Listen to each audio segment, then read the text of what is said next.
What's up, everybody? This is Joseph R. Wheeler III, the artist, the founder, and the president of the Honest Con Foundation. And today's Honest Con Outdoors Worldwide topic is about the concept of captivity.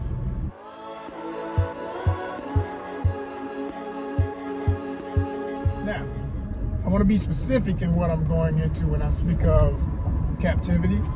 I'm only going to be discussing, in particular, I might go on some tangents, but I'm going to be in particular focusing on animals in captivity, and animals in captivity for human observation, scientific research, or just simply for human pleasure of seeing something exotic.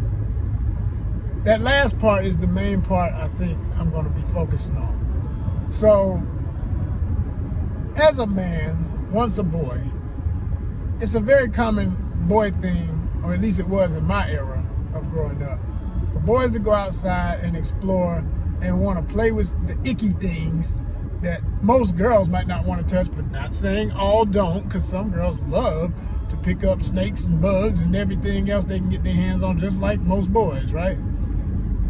And it's somewhat of a rites of passage for a lot of boys into manhood. It's like you transition from that into, if you grew up like I did in the South, you might get into hiking and fishing and hunting and all that. And I even consider fishing, which I still do and I love, to be aquatic hunting. At the end of the day, it's still a form of hunting. Now, the way human beings have to sustain and maintain and eat is you have to acquire other lives. Yeah. All you vegetarians and vegans, something had to die for you to eat. Okay? It's just the way it is. Something had to transition in one form of life to another for it to become part of your life. We are what we eat, whether it be flora or fauna, plants or animals. We eat other living things. Right? So that's just a natural basis for existence. And in the process of gathering and hunting what we need to eat, in the grand scheme of human existence, from our first ever existence out of the mama Africa, okay, from the motherland, into the rest of the world, it is constantly documented scientifically. Archaeologists and other scientists that studied the past have given us notations time and time again on how humans have reacted to other animal species and how the concept of even acquiring a pet has come about. You know, proximity is everything. Whatever was most in our environment is typically going to be what most humans eventually turned into either agricultural necessity, livestock to eat, trying to, keep it contained so that when you're ready to eat it, it's ready to go. We have, depending on what part of the world you live in and what cultural experiences you have, you may or may not look at certain animals as pets.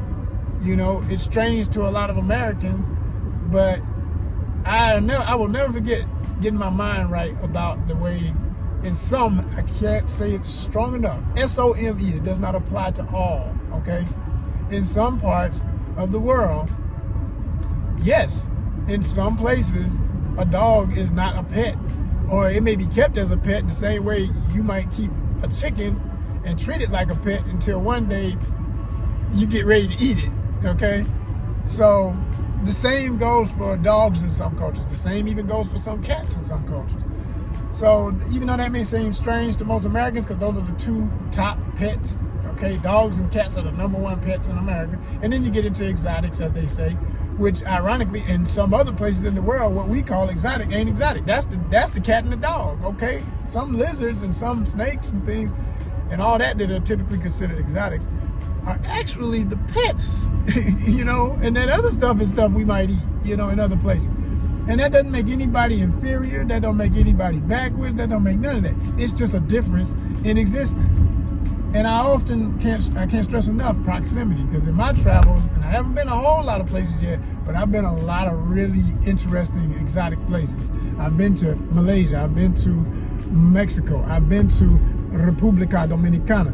And in each of those tropical regions, you realize what tropical really is. Now, I'm in Georgia and Atlanta does have forests, okay? We got some serious woods, but this ain't rainforest. This ain't like, Southeast Asia. Southeast Asia is so enough, it's rainforest. I'll never forget going past fields of palms, which is one of the #1 agricultural elements out there, and saying how beautiful those palms are. I just can never get enough of seeing palms. And my friend that I was with said, yeah, those are where you'll find the cobras. They're known to be out there, the cobras. And I said, damn, she's right. I forgot there are cobras here. Like, it's freaking cobras, And I love cobras as far as from a distance saying, wow, imagine, just to see them spread their head is majestic. They're just all fascinating to me. And I do have this fantasy of one day with a big thick glass between me, staring at a cobra spread out and saying, ooh, look at you. Flicking your tongue out at me, wishing you could bite me, but you can't because of this glass, thank goodness. Yeah, you're gorgeous. Just keep that glass steady, Okay? And those are the protective barriers that keep us satisfied with what we get to see when we go to zoos and other environments where there's captivity of animals. But the older I get, and this didn't just start now, I've been developing this concept since I was probably middle school, because that's when you first start becoming a little conscious of your actions as you're growing into your teenage years. And then in your teenage years, you're definitely more conscious of all of that. And then hopefully by the time you're an adult, you're making some serious decisions on how you participate in the process of whether or not this is okay or not to have animals in captivity. So here's my thoughts on it, right? My personal thoughts. And views and opinions expressed do not necessarily reflect those of Honest Cons, affiliates, associates, sponsors, etc. Okay. First and foremost, every animal that is known to be in captivity with human care, if you will, if that could be, sometimes I would call it care because that people actually care for the animals. And then in other cases, it could be a form of abuse just for monetary gain, because we know other people want to come see them. We put a price tag on that, and we really don't treat them worth nothing. We don't care about their health. We ain't got the best conditions for them. That's that mess that I really can't stand, right? But when you think about the way people want to see things, what is the reason in the first place? It goes back to that childhood thing, that exploration, that wanting to see and you're fascinated. It's like, oh, look how different this thing is.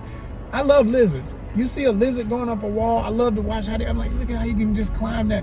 They have things we don't have as humans. All these other animals that we admire, an eagle or whatever bird, they're flying. Look at fly. Like, the one thing, yeah, we can make a plane, we can jump off a cliff with a glider, we can get a parachute, but we cannot fly. Just as we are, we can't fly, right? We can create all kinds of stuff to get in the air, but without it, we ain't. We can't do it. It's the one thing human beings can't do out of all those actions. We can swim, we can walk, we can run, all that. But we can't fly, We made ways to fly. So when you think about that, that makes things fascinating. It's exotic, it's amazing. So I get the desire to scientifically study something, the way it is, how it is, why it is. But what bothers me as I get older is, as somebody who is an outdoorsman, proudly, the whole concept of captivity does mess with me a little bit. Mainly when, you see the situation where, okay, animal was found hurt in the wild, had to get back to a state of being able to function for itself, or may never be able to do so again, like the bird that's a broken wing and all. I've been to zoos and other types of small zoo or animal refuge centers and things that had animals that were there that were hurt, but they're in good enough condition to have a decent life for the rest of what's going to be their life. They get fed every day, they get pampered by the humans to take care of them.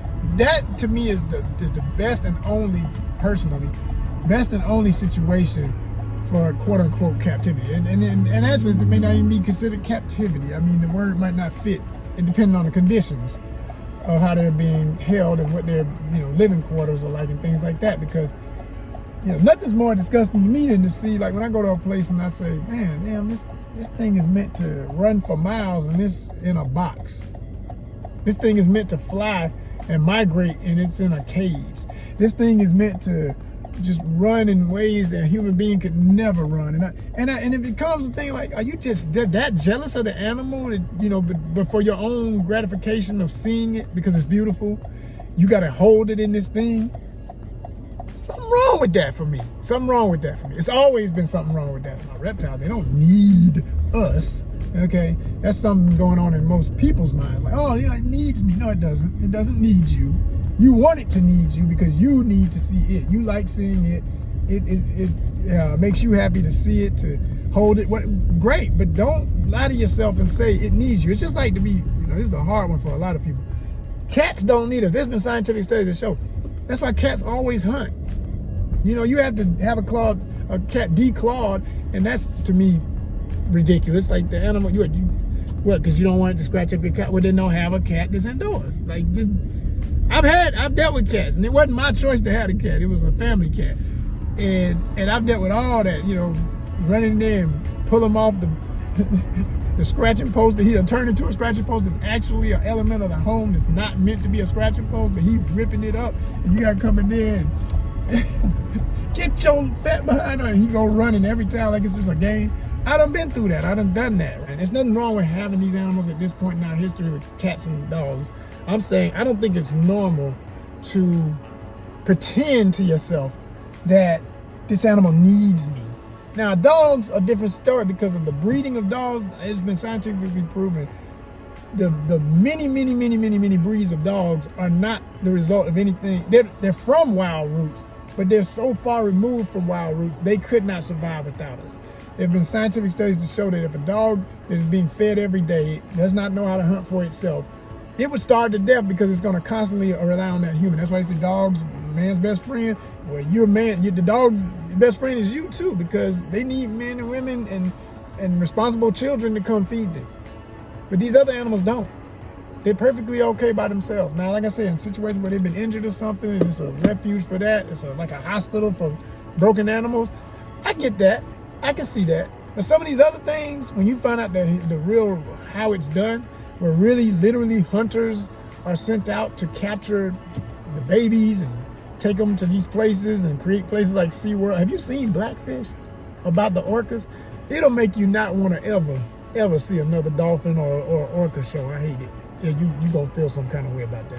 And again, not to feel like a hypocrite, I've been to the Atlanta Aquarium many times because they have a free day on my birthday. And the reason I go is because I can see stuff I can't see nowhere else, and that I hope to see one day in the wild. But I gotta do the human discipline. You gotta become a scuba diver to go down there where they are actually at, go to their home and see them. Take the risk of, yes, there are sharks and other things down there that while you're enjoying the view might come up, and you gotta know how to handle them or just deal with the fact that, yeah, they might see you as a meal or they might not. It's like, you gotta deal with that. And the only folks who get to seem to do that are the wealthiest people in the world. I'll leave that just right there for all the different types of people that could be. But I'm saying they're the only ones who seem to have those experiences. In my lifetime, I've only had one good friend, and she was a really cool lady, but she was well off enough, and she talked about going on a trip and diving with the dolphins. And I thought, wow, who does that? Like, instead of going to SeaWorld or someplace and seeing a dolphin show, no, she went to a place where they're in the ocean where they would be, and she's down there with them. And she said about a miraculous experience where she had an injury, that the dolphin came up and touched her, and after that day, she never felt that pain again. I said, boy, that's dolphins on some other stuff. But why can't everybody who wants that experience or wants to train and get that, first you gotta learn how to swim, you know what I'm saying? It's like so many elements to this, of broken human situations. Like, if somebody wants to be, first of all, there should be pools everywhere for people so they can learn how to swim. Everybody should be trained how to swim. It shouldn't be something that has been manipulatively destructured over years and years of oppression so that certain groups of people don't even think that's our thing. We don't swim. We don't do outdoor stuff. Yes, I'm talking about a lot of some black folk. Notice how I say some, because I swim.